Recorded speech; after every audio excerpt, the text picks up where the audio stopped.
बहुत बहुत शुक्रिया ललित। और राजनीति में जो नेता तैयार होता है उसमें बरसों बरस की मेहनत होती है, और बरसों बरस की मेहनत के बाद एक ऐसा लीडर तैयार होता है जिसे देखकर लोग झूमने लगते हैं, जिस पर लोग भरोसा करते हैं, जिस पर उनकी पार्टी के कार्यकर्ता जान छिड़कते हैं। आज इस खास पेशकश में, इसके पहले हमने बात की थी मध्य प्रदेश की राजनीति के ही नहीं, राष्ट्रीय राजनीति में भी बहुत प्रतिष्ठा से उनका नाम है, कमलनाथ जी और शिवराज सिंह जी जो मौजूदा मुख्यमंत्री हैं, पूर्व मुख्यमंत्री। और आज हम बात करेंगे दिग्विजय सिंह जी और ज्योतिरादित्य सिंधिया जी की। सबसे पहले बात करेंगे ज्योतिरादित्य सिंधिया जी की। एक ऐसा चेहरा, एक ऐसा व्यक्तित्व, एक ऐसी पॉलिटिकल शख्सियत जिसका ताल्लुक पॉलिटिकल लिगेसी से रहा। माधवराव सिंधिया, अपनी मां के दुलारे ज्योतिरादित्य सिंधिया, अपने पिता की छाया में पलते हुए आगे बढ़ने वाले नन्हे से ज्योतिरादित्य सिंधिया। एक ऐसे सिंधिया जिन्होंने जब 14 साल की उम्र में माइक थामा तो किसी को पता नहीं था कि वो एक दिन देश की आवाज भी बनेंगे। पिता का भी एक खिलंदड़ा अंदाज, बेहद खूबसूरत माधवराव सिंधिया, और माता पिता से उसी व्यक्तित्व को ग्रहण किया नन्हे ज्योतिरादित्य सिंधिया ने। एक खास अंदाज, ग्वालियर एक बड़ी रियासत और वहां के महाराज उसी परंपरा को, अपनी वंश परंपरा को आगे बढ़ाते हुए ज्योतिरादित्य सिंधिया राजनीति की पींगे भरकर आगे चलते रहे। ये खास परंपरा है दशहरे के समय, ये उनकी जीवन संगिनी, जिनके साथ अर्धांगिनी जिसे आप कहें, और बराबर सार्वजनिक जीवन में उनके साथ हम कदम बनकर, उनकी छाया बनकर उनके साथ वो निरंतर चलती रही। एक छोटा सा परिवार ज्योतिरादित्य सिंधिया जी का भी, जैसे माधवराव सिंधिया और उनकी 2 सिस्टर्स जो दोनों राजनीति में रहीं, राजस्थान की पूर्व मुख्यमंत्री वसुंधरा जी और मध्य प्रदेश में कैबिनेट मंत्री रहीं, शिवपुरी से विधायक रहीं, लेकिन ये चुनाव उन्होंने लड़ना पसंद नहीं किया। इस बार उन्होंने घोषणा की कि वो चुनाव नहीं लड़ेंगे, और ये राजमाता के हाथ से ग्रहण करते हुए और बगैर स्नेहिल छवि से देखते उनके पिता। ज्योतिरादित्य सिंधिया जी की पर्सनैलिटी में कई आयाम हैं। सबसे महत्वपूर्ण बात है कि वो एक गरिमा की राजनीति करते हैं, एक शालीनता की राजनीति करते हैं। उस शालीनता का निर्वाह उनके पिता ने भी किया और इसकी कीमत भी चुकाई, और माना यह गया कि ज्योतिरादित्य सिंधिया को भी इसकी कीमत चुकानी पड़ी। लेकिन ज्योतिरादित्य सिंधिया एक विजनरी लीडर है।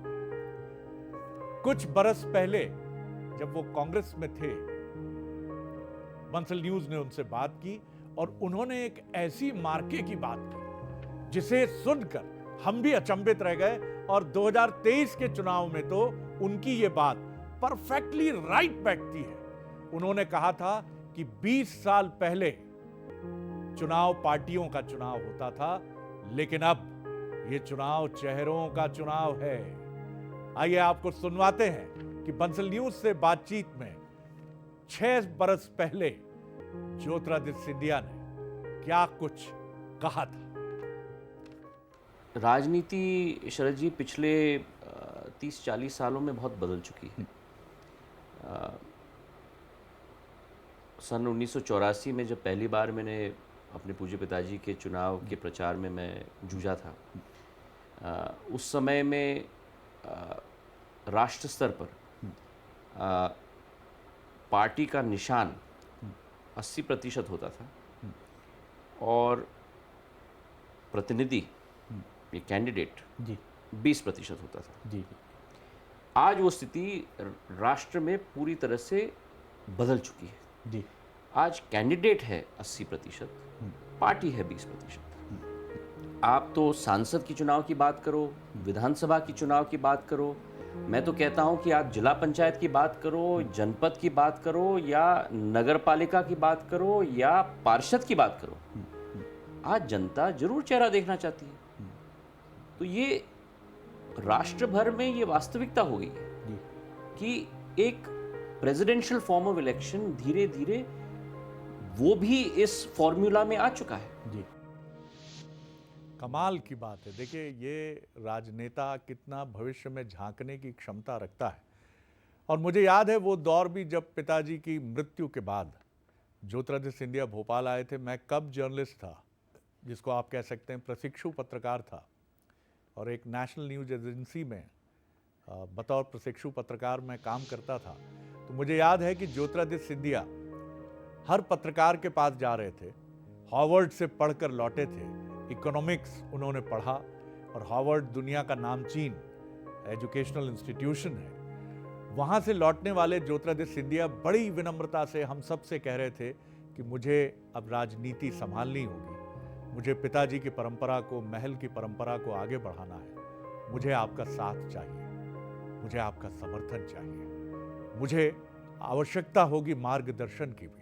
हम सब यही बात कर रहे थे कि ये युवा महाराज कितना विनम्र है। हमारे साथ जुड़े हुए हैं मध्य प्रदेश के ही नहीं बल्कि मैं राष्ट्रीय राजनीति में भी उनका बड़ा मयार और बड़ा कद मानता हूं। दिनेश गुप्ता जी सीनियर जर्नलिस्ट हैं, पॉलिटिकल एनालिस्ट हैं, और सबसे महत्वपूर्ण बात है कि ज्योतिरादित्य सिंधिया ही नहीं, मध्य प्रदेश की राजनीति के हर राजनेता को, दिग्गज राजनेता को बखूबी समझते हैं।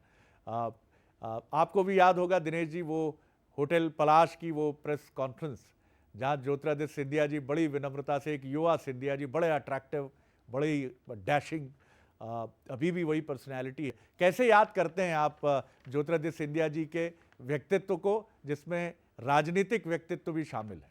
जी शरद जी, जो आप जिक्र कर रहे थे ना उनकी सहजता का, सरलता का, वो अभी भी वैसे ही हैं। मतलब राजनीति में आने के बाद बहुत ज़्यादा कुछ ऐसा नहीं हुआ कि बदल गया हो, उन्होंने उन राजनीति ने उनको बदल दिया हो, ऐसा नहीं है।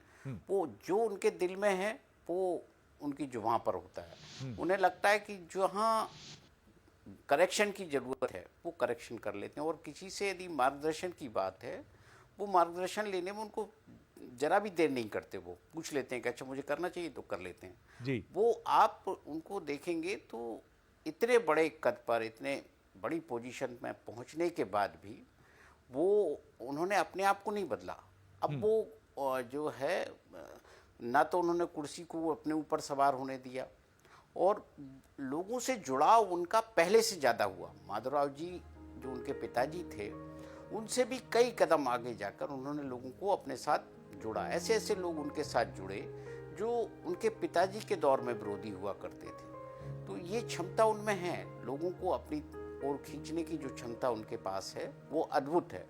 और यही कारण है कि आप कहीं भी आप चले जाइए, दिल्ली में किसी भी मंत्रालय में जाएंगे ना, तो ज्योतिरादित्य सिंधिया के नाम पर वो शिवपुरी, ग्वालियर, गुना, यहाँ की योजनाएं बिल्कुल मिनटों में मंजूर कर देता है। और शिवपुरी जैसे जहाँ वो लंबे समय तक निर्वाचित हुए हैं, वहाँ तो उन्होंने ऐसा हर ट्रेन का स्टॉपेज उन्होंने वहाँ कराया, जबकि वो पहले नहीं हुआ करता था। तो उनकी जो लगन है वो डेवलपमेंट की बात करते हैं। वो उस तरह की राजनीति नहीं करते कि उनको किसी का लाइसेंस बनवाना है, किसी का ट्रांसफर करवाना है। वो इस तरह के राजनेता नहीं है, वो केवल विकास को अपने जहन में रखते हैं। आपने बखूबी कहा, बिल्कुल सही कहा, और इसीलिए उनका अब तक का लंबा राजनीतिक जीवन एकदम बेदाग रहा है। उनकी पारिवारिक संपत्ति, ट्रस्ट और न्यास को लेकर ज़रूर पिछले चुनाव में जब वो कांग्रेस में थे उंगलियां उठाने की कोशिशें हुई, लेकिन उसका कोई अंजाम तक बात नहीं पहुंची, और समझ में आया कि वो सारी चीज़ें शायद एक पॉलिटिकल आरोप प्रत्यारोप का हिस्सा थी। आप सर हमारे साथ लगातार बने रहिएगा, क्योंकि न सिर्फ ज्योतिरादित्य सिंधिया जी बल्कि और भी आगे जो नामचीन शख्सियत हैं उन पर मैं आपकी राय लूँगा। लेकिन मैं आपको ये भी बता दूँ, जो व्यूअर्स इस वक्त इस ख़ास पेशकश को देख रहे हैं, कि ज्योतिरादित्य सिंधिया एक खिलंदड़े व्यक्तित्व के धनी हैं, और उनका जो अंदाज़ है जब वो संबोधित करते हैं जनसभाओं को और वहाँ जनता से इंटरैक्ट करते हैं, तो एक बड़े ही अलग ज्योतिरादित्य सिंधिया को हम देखते हैं, जिनकी एनर्जी देखने लायक होती है, और वो किसी रॉकस्टार की तरह लगते हैं। माइक्रोफोन वो उधर कर देंगे दर्शकों की तरफ, व्यूअर्स की तरफ, बोलिए ऐसा हुआ कि नहीं, बताइए मुझे, मिमिक्री करने में माहिर हैं ज्योतिरादित्य सिंधिया। जी हाँ, तो उनके इस अलग अंदाज की कुछ झलकियां हम आपके लिए लेकर आए। देखिए। देख ली, आंखों में चमक आ जाता है और कुर्सी की तरफ देखकर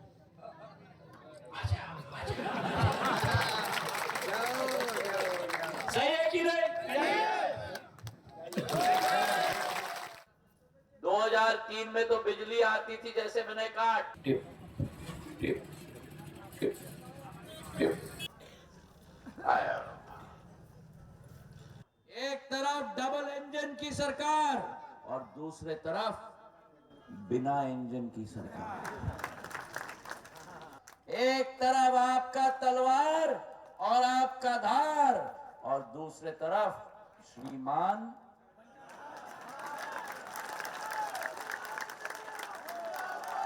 एक तरफ आपका तलवार और आपका धार और दूसरे तरफ श्रीमान। मैंने नहीं कहा, आपने कहा। पुरानी कहावत है, झूठ बोले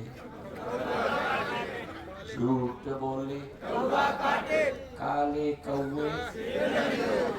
मैं कांग्रेस के लिए काला कौवा हूं। तो ये सिंधिया का वो अंदाज है जो जनसभाओं में उन्हें लोकप्रिय बनाता है। एकदम सीधा कनेक्ट।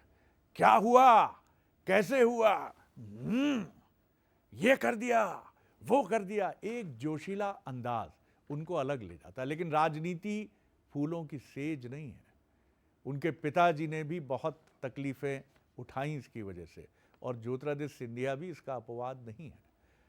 2018 के बाद यह माना गया कि वो भी मुख्यमंत्री का चेहरा रहे, लेकिन उन्होंने विनम्रता से वो बात स्वीकार की जो पार्टी में तय हुआ। कांग्रेस का यह भी कहना था कि विधायक दल में जो तय हुआ उसी को मान्य किया गया। वो कांग्रेस का अपना अंदरूनी विषय है, लेकिन ज्योतिरादित्य सिंधिया आगे बढ़ रहे थे। लेकिन बीच में जो घटनाक्रम हुआ, कमलनाथ जी जो तत्कालीन मुख्यमंत्री थे, उनकी एक टिप्पणी से बात यहां तक पहुंची कि उन्होंने पार्टी छोड़ने का निर्णय लिया। उस जड़ से उखड़ने का निर्णय लिया जिससे वो 20 वर्षों तक जुड़े रहे, और एक पौधे से एक बड़े हरे भरे वृक्ष तक का सफर उन्होंने कांग्रेस में तय किया। तकलीफें, मुश्किलें बहुत थीं, और उसी समय जब उन्होंने एक बहुत बड़ा फैसला अपने राजनीतिक जीवन का लिया था, तो बंसल न्यूज से बातचीत में टूटे हुए, परेशान भी थे, क्योंकि निर्णय बहुत बड़ा था। लेकिन बहुत तकलीफ से गुजरकर उन्होंने ये निर्णय लिया था, उन्हें लेना पड़ा, ऐसा उन्होंने कहा। क्या कुछ कहा था उन्होंने उस समय बंसल न्यूज से, सुनिए। अंदर की बात बाहर सड़क पे लाना, कटाक्ष करना, ये आमतौर पर एक रिवाज बन गया है। ज़रूर मेरे लिए एक बहुत महत्वपूर्ण और एक जीवन परिवर्तित करने का एक निर्णय था जी। और जो दृश्य मैंने देखा अपने सामने, जो स्थिति मध्य प्रदेश में उत्पन्न हो चुकी थी, अंत में मेरी यही सोच थी कि मेरा दायित्व जनता के प्रति है, या मेरे दायित्व जो वादा जो पार्टी ने किया था, और वो वादा का पूर्ण रूप से धज्जियां उड़ाई जा रही हैं, क्या उसका मैं बार बार डिफेंस करूं। और अंत में मनुष्य को, शरद जी, अपने अंतरात्मा को जवाब देना पड़ता है, और सिंधिया परिवार ने सदैव सत्य का साथ दिया है और सत्य का झंडा उठाया है। और इसलिए मैंने ये निर्णय लिया, मध्य प्रदेश की 7.5 करोड़ जनता को मद्देनज़र रखते हुए, हमारी मतलब पूरे मध्य प्रदेश की जनता की आशा और अभिलाषाओं को मद्देनज़र रखते हुए, और ये एक जीवन परिवर्तन का एक निर्णय, जो एक बहुत कठिन निर्णय था, पर वो मैंने लिया, क्योंकि मैं चाहता था कि एक विकासशील, प्रगतिशील जन सेवकों की सरकार बने, जो हमारी सोच विचारधारा थी 2018 में। पर पूर्ण रूप से नष्ट हो चुकी 15 महीने में, और इसलिए ये निर्णय हम लोगों ने ली। विकास, प्रगति और जनसेवा जो मेरी एक मूल सिद्धांत पिछले 20 वर्षों से रही है, मेरे पूज्य पिताजी की रही है, उसके पहले मेरी दादी की रही थी। तो आपने देखा कि ये वो वक्त था जब उन्हें ऐसा महसूस हो रहा था कि कितना बड़ा फैसला है। हमने एक अलग सिंधिया जी को उस समय देखा था, जिनके मन में, और मनुष्य मनुष्य साहब, हम बार बार ये बात कहते हैं कि राजनेताओं को आप ये क्यों मानते हैं कि या तो वो देवदूत हैं या फिर उन्हें दर्द और तकलीफ होती ही नहीं। उनकी मुस्कुराहट के पीछे, ये ठीक बात है कि 24 घंटे उन्हें मुस्तैद रहना पड़ता है, लेकिन इसका यह अर्थ नहीं है कि उनके सीने में आपकी हमारी तरह दिल नहीं है। ज्योतिरादित्य सिंधिया भी इसके अपवाद यानी एक्सेप्शन नहीं है। वो भी आहत होते हैं, वो भी पीड़ा से भरते हैं, वो भी परेशान होते हैं। ज्योतिरादित्य सिंधिया बीजेपी को जिस तरह उन्होंने अपनाया, वो बड़ी महत्वपूर्ण बात रही। प्रधानमंत्री नरेंद्र मोदी ने बहुत अप्रिशिएट किया है इसको। जेपी नड्डा जी की बात करें, अमित शाह जी की बात करें, वो बीजेपी के ऐसे हो गए जैसे बीजेपी के लोग कहते हैं, बीजेपी के सीनियर पार्टी लीडर्स कहते हैं कि जैसे दूध में शक्कर मिल जाती है। सिंधिया बिल्कुल इसी तरह मिले, और शायद उनके लिए ये सब कुछ नया नहीं था, क्योंकि उनकी दादी यानी राजमाता कही जाने वाली विजयराजे सिंधिया जनसंघ से लेकर भारतीय जनता पार्टी के संस्थापक सदस्य रहीं, और मध्य प्रदेश ही नहीं देश में बीजेपी मानती है कि वो, उनका स्थान, उनका कद भारतीय जनता पार्टी में बहुत बड़ा है। और यही वजह रही कि सिंधिया जी का वसुंधरा जी जो उनकी बुआ हैं राजस्थान में, और यशोधरा जी जो मध्य प्रदेश में है, उनकी तरह उनका भी बहुत इस्तकबाल हुआ, और बीजेपी ने लाल कालीन बिछाकर उनका स्वागत किया। सिंधिया बीजेपी के बारे में क्या कहते हैं, ये रिसेंटली जब बात हुई चुनाव के दौरान, ये भी सुन लीजिए। कांग्रेस ने प्रचारित किया कि बीजेपी में 3 गुट हैं, नाराज, महाराज और शिवराज। शिवराज जी भी इस पे हंसते हैं, और हमने आपको भी देखा। बीजेपी में कोई गुट नहीं है, ये आप बात बार बार कहते हैं। किस तरह से बीजेपी समन्वित है इस इलेक्शन में? बीजेपी एक है, नीचे से ऊपर तक। कांग्रेस बिखरी हुई है, ऊपर से नीचे तक। और जो ये इस्तेमाल शब्द करते हैं, क्या बोला आपने, नाराज भाजपा, महाराज भाजपा, शिवराज भाजपा। भाजपा भाजपा है। कांग्रेस झूठ, फूट और लूट की पार्टी है, और यही हमने कांग्रेस में हर राज्य में देखा है, और 15 महीनों में यहाँ की सरकार में हमने देखा है। तो यहाँ एक छोटे से ब्रेक के लिए रुकेंगे। तो एक शख्सियत के बारे में तो आपने सुन लिया शरद जी से, और आगे मध्य प्रदेश की एक और दिग्गज शख्सियत, जी हाँ, जिनके बारे में हम बताना चाहेंगे, ये हैं दिग्विजय सिंह, पूर्व सीएम दिग्विजय सिंह। एक छोटे से ब्रेक के लिए रुकेंगे, जल्द हाजिर होते हैं, जल्द आते हैं।